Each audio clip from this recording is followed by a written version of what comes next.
अस्सलामुअलैकुम। आज हम लौकी की भुजिया बनाने का तरीका बताएंगे। लौकी 3 किलो धो के काट ली है छील कर, और 3-4 प्याज भी काट के इसी में डाल दिए हैं। अब इसे धो लेंगे पानी में अच्छी तरह।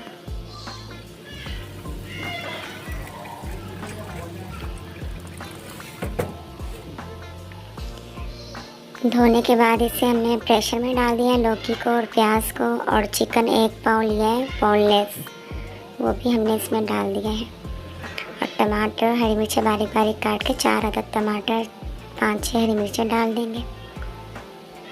1 चम्मच नमक डालेंगे। हाँ जी, 1 चम्मच नमक डाला है। आधा चम्मच हल्दी, 1 चम्मच लाल मिर्च, 1 कप भर के ऑयल का डाला है। कम लगेगा तो वो भूनते वक्त डाल लेंगे। काली मिर्च और ज़ीरा डाला है आधा चम्मच, और 1 गिलास पानी डाल के प्रेशर को 10 मिनट वेट लगा लेंगे। और ये वेट लगने के बाद खोल लिया है। इसे अच्छी तरह भून लेंगे और थोड़ा घोट लेंगे।